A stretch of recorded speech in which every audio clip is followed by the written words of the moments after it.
All right, so today we are going back in time to take a deep dive into Athenian democracy. And no, it's not all togas and big dramatic pronouncements like you might be thinking. It's much more than that. Yeah. It's actually a system that was so revolutionary, so full of contradictions, that it still has an impact on us even today. That's so true. And you know what I love about history? Yeah. I love that it's a mystery. Yeah. Like we're always trying to figure out what really happened and how things really worked. And today's deep dive is no exception. Yeah, and what I think is so interesting is that our modern view of Athenian democracy, it kind of misses the point. Mm. It's not just about, saying how great they were for coming up with democracy, but it's also about seeing the limitations, the problems they had, the struggles, and honestly, just the sheer, audacity of trying to build a government by the people Yeah. way before anyone else. It seems like it really gets into the nitty-gritty of Athenian society during like their golden age, right? Mm-hmm. Roughly the 6th to 4th century BC. Yes, this was when Athenian democracy was at its best. Okay. So we are talking about a time when you had incredible, intellectual and artistic growth, but at the same time, there were a lot of political problems, wars, and internal conflicts. Right. So if we can understand their system during this crazy time, it really gives us a much better understanding of both its good parts, its bad parts, and also its lasting impact. I am so ready to get into the weeds on this. So where do we even begin? Athenian democracy, it's kind of a big topic, right? Well, the text breaks it down into three main things: deliberation, justice, and archai. Okay. Now, don't try to fit these into our modern ideas of like the branches of government. Okay. It just doesn't work that way. I love it already. This is good because it's a political system that you can't just put into a box. Exactly. Tell me more. Athenian democracy, it wasn't just a bunch of institutions. Right. It was a way of life. So, for example, deliberation, that didn't just happen in some government building somewhere. Yeah. It was happening everywhere all the time, from the marketplace to the gym. Okay, so less about like voting booths and more about just like lively debate out in the open. Exactly. I'm picturing like a really passionate town hall meeting, but, with togas and sandals. You're not far off. The Yeah. center of this whole political scene were two key players: the boule, or the council, and the ecclesia, which was the assembly. Okay, so let's break that down. The boule and the ecclesia, what were they actually in charge of? Okay, so think of the boule as like a steering committee. Good. They set the agenda for the assembly, and they took care of the day-to-day business. Correct. They were the ones making sure the government kept running. Got it. The ecclesia, on the other hand, they were where the real power was. And that's where like every single Athenian citizen got to weigh in. Yeah. What kind of power are we talking about? We're talking about huge decisions here, like declaring war, making peace treaties, making laws, even holding their leaders accountable. It all went through the ecclesia. Wow, that's direct democracy. Hmm. No wonder they took deliberation so seriously. But I have to say, the idea of like hundreds, maybe even thousands of people all trying to have a productive debate, it kind of makes my head spin. Right, and this is where it gets really interesting. The Athenians, they understood that persuasion was key. Okay. They even had a word for it: logos. Logos meant more than just logic. It also included being a good speaker and appealing to emotions.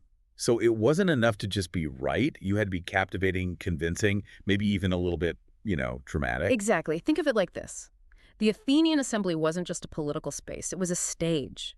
And the people who were the most influential, the ones who can move the crowd with their words, they weren't just politicians, they were performers. I'm getting some Hamilton vibes, right? Okay. Where political debates were basically epic rap battles of ideas. But how did they make sure that it didn't just become a popularity contest? Yeah. Did they even have laws, or was it just all about who could give the most rousing speech that day? No, they definitely were a society that followed laws. Oh. In fact, they took upholding those laws incredibly seriously.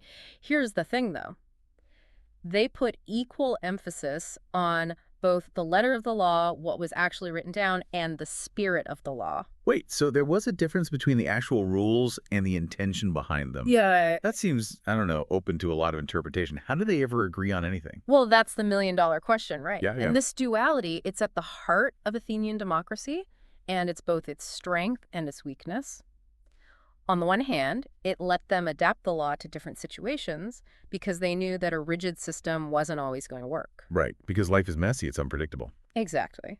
But this flexibility also opened the door for different interpretations, power struggles, and people even manipulating the system. Oh, I bet there are some stories about Athenians finding loopholes and kind of bending the rules. Hmm. Did they have anything in place to prevent people from getting too much power or becoming dangerous to the system itself? They did, and it's actually one of the most fascinating and honestly brutal aspects of their system. Okay. So imagine this. You think that someone's becoming a threat to democracy, so dangerous that they have to be dealt with really quickly and decisively. Okay, this already sounds intense. What did they do? Did they, like, banish them to a remote island? Sentence them to a lifetime of listening to really bad More philosophy? dramatic than that, they had something called ostracism. Ooh. Every year, all the Athenian citizens would get together and they'd scratch the name of one person, someone they thought was dangerous, onto a piece of pottery. Yeah. An ostracon. Wait, so they just got to decide altogether who to kick out of Athens for basically being too popular or too influential? Pretty much. If there were enough votes against one person, they were exiled for 10 years. No trial, no chance to defend themselves, just gone from Athens. It was a harsh system, but it shows just how seriously they took protecting their democracy. That's wild. Yeah. It really shows how different their democracy was from ours, even though we get so much inspiration from them. So we've got these two powerful groups, the Bulli and the Ecclesia, running Athens and making sure no one gets too powerful. Hmm. But how do they actually work? Who were these people, and how did they get into those positions? So that's where the real genius and the built-in contradictions of Athenian democracy come in. Let's start with the Boule, those 500 citizens, making sure everything runs smoothly. Okay. They think they were elected, right? Chosen for their wisdom and experience. Yeah, that makes sense. I'm already picturing campaigns and speeches, all these Athenian voters really considering their options. Nope. They were all about keeping things equal, at least in theory. Okay. So they chose the members of the Boule through a lottery. Wait a minute, a lottery? Are we talking like pulling names out of a hat, ancient Athenian style? That's how they decided who got to have all that power. Pretty much. I mean, there were some rules, of course. Okay. You had to be over 30, a citizen, and from one of the top 3 social classes. But even so, with this system, it meant that the Boule wasn't just controlled by a handful of powerful families. Okay. That is pretty radical for back then. Oh. I guess it's one way to make sure that the government reflects, the diversity of the people, even if it wasn't exactly as diverse as we might want it to be today. Yeah. But what about the ecclesia? Everyone got to be a part of that. That was the idea, yes. Any Athenian man over 18 could be part of the assembly. Wow. Think about that for a second. Thousands of people coming together to debate and make decisions about their city. It was a pretty amazing example of direct democracy. They could actually have a say in how their lives were run. I can barely get enough people to show up for my building's condo association meeting. Okay, so you've got this massive group, all these different people with different opinions trying to make decisions together. How did they make sure it didn't just turn into total chaos? Remember we talked about that word logos? Yeah. The Athenians truly believed that persuasion, being able to craft a really good argument, that was crucial for a democracy to work. They even had these open-air spaces called punics that were built just for these big assemblies. Okay, so they were serious about public speaking. I'm already imagining some really charismatic Athenian, pacing back and forth in the punics, captivating the crowd, getting them all fired up. But even with all that passionate debate, they still had to have some way to actually make decisions, right? Of course. The assembly voted on all sorts of things, from everyday stuff to, like, declarations of war. And when they reached a decision, it was called a sophisma, which basically means that which has been decided by pebble. Decided by pebble. Tell me they used actual pebbles for voting. Oh, yeah. No way. Picture this. You're an Athenian citizen, standing with hundreds of your fellow citizens, and you're about to cast your vote. Okay. You're given a small pebble, this simple little thing, but with so much power behind it. Talk about making your voice heard. But this system, even though it sounds super fair, I'm guessing it wasn't perfect, right? Right. Athenian democracy, for all the amazing things about it, was still a product of its time. Right. There were some serious limitations and problems built into the system. Like what? Tell me what wasn't so great about it. Well, for one thing, let's talk about who wasn't included. Women, slaves, foreigners, they were totally left out of politics. Right. And even among the men who could participate, attending those assemblies took time and money, and a lot of them had to travel quite a ways just to get to the city center. So not exactly a level playing field, even if it was a step up from what came before. Right. And I'm betting even within the assembly itself, there were still power dynamics at play. You got it. The Athenians were very aware that their democracy could be corrupted from both inside and outside. One of their biggest fears was the rise of demagogues. Demagogues. Those are those smooth talkers who manipulate people's fears and prejudices to gain power, right? Every democracy has to deal with those, even today. Exactly.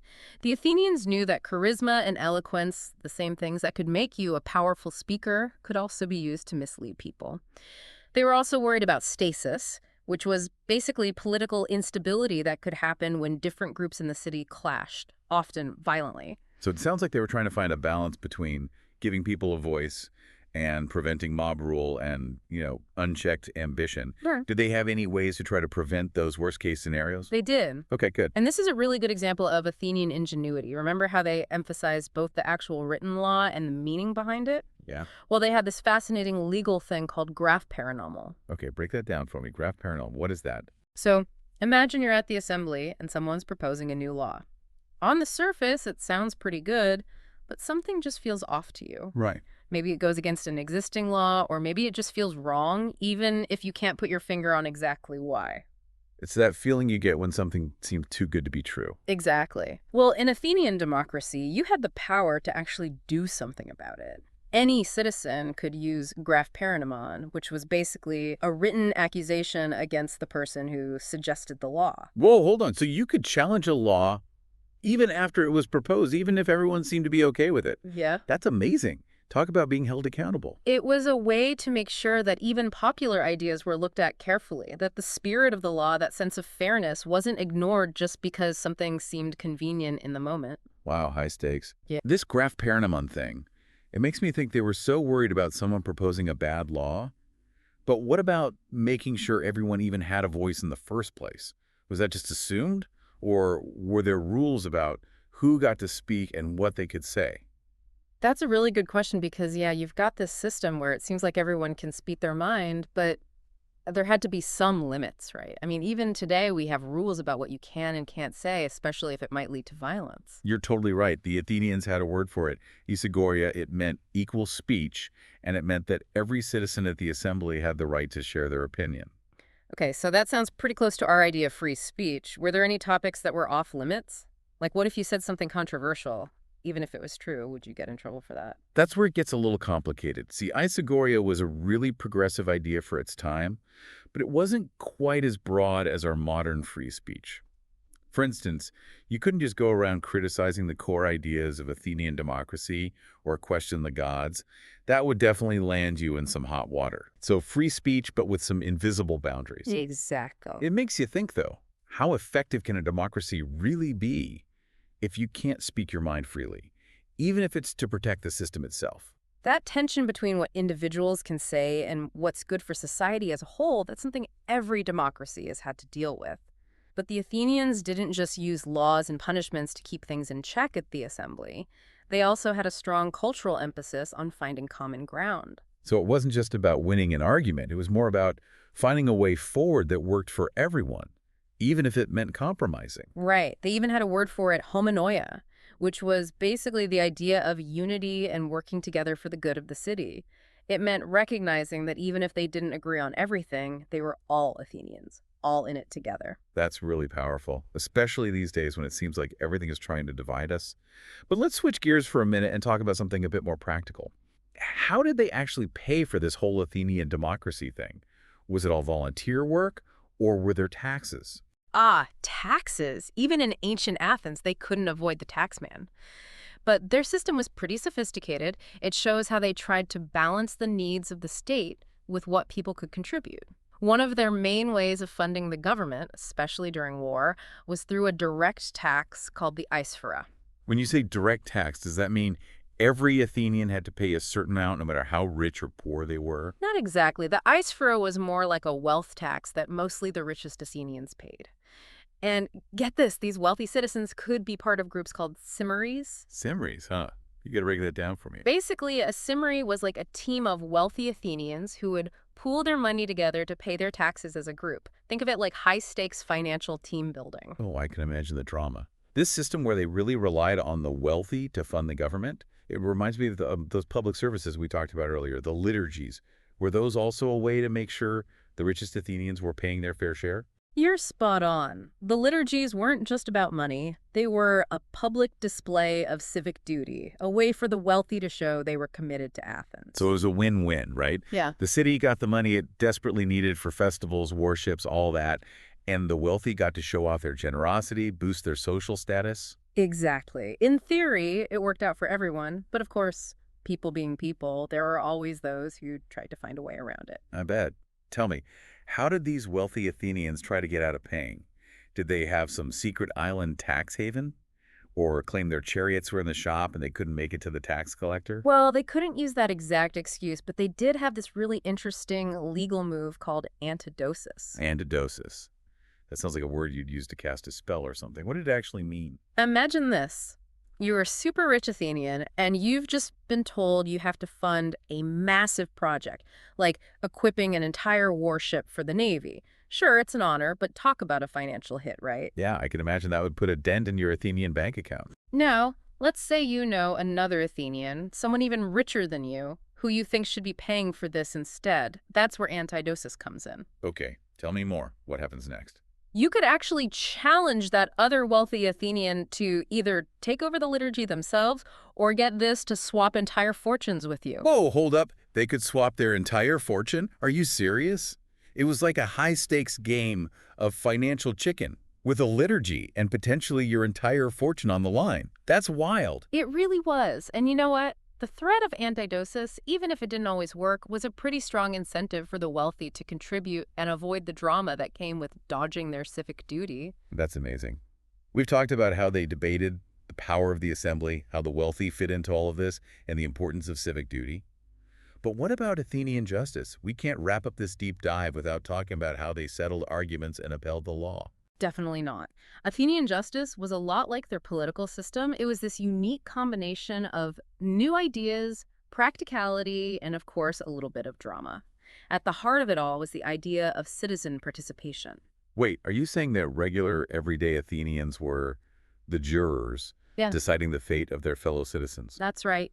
They believed that justice wasn't something just for a select few, it was everyone's responsibility. And get this, Athenian juries were huge. We're talking hundreds of people, sometimes even more than 500. Wow, I can barely get my family to agree on what to have for dinner. So how did they actually manage these massive juries? Were there lawyers, judges, the usual courtroom setup? Nope, nothing like that. Picture it. You're an Athenian, you've been accused of something, and you're standing in front of hundreds of your fellow citizens. No fancy lawyers to argue your case, no judge to make rulings. It's just you, the person accusing you, and all those faces just waiting to hear what you have to say. Okay, that sounds terrifying and exciting at the same time. Right. It's like your persuasive skills are on trial. Exactly. There were rules, but nothing like today. Witnesses were super important for both sides, and the jury spent a lot of time figuring out if they could be trusted. But at the end of the day, it often came down to how convincing you were, how well you could tell your story, and if you could win over the jury's emotions. So Athenian justice was as much about storytelling as it was about legal arguments. It sounds almost theatrical. It really was. But as fascinating as the system was, I'm sure it had its downsides. What were some of the problems with having these huge juries with no real legal training? You're right, it wasn't perfect. Because they didn't have professional legal experts, sometimes things were inconsistent or biased. Imagine trying to get hundreds of people with all their different opinions and experiences to agree on what really happened. Plus, these juries were so big that it was possible to manipulate them, especially in well-known cases. It sounds like Athenian democracy, as innovative and idealistic as it was still a very human thing. Messy, imperfect, and vulnerable to the same problems we're still trying to solve today. Exactly. And that's what makes studying it so powerful. It reminds us that democracy isn't about reaching some perfect endpoint. It's an ongoing journey, a journey of trying new things, adapting, and yeah, even messing up sometimes. It's really humbling to realize that the questions we're grappling with today about power, about participation, about what it means to be a citizen, these are the same questions they wrestled with in those ancient assemblies. It's a conversation that's been going on for centuries. It really has. And maybe if we understand their successes and failures, if we really think about how hard it is to build a just and equal society, maybe we can learn from them, gain a little wisdom, and be a little more humble as we figure out our own version of democracy. So to everyone listening, here's something to think about as you go about your day, as you participate in your communities, as you vote or speak out about things you care about. Remember ancient Athens, a city that dared to imagine a world where power belonged to the people. What can we learn from their story? And how will you use your own voice to shape the future?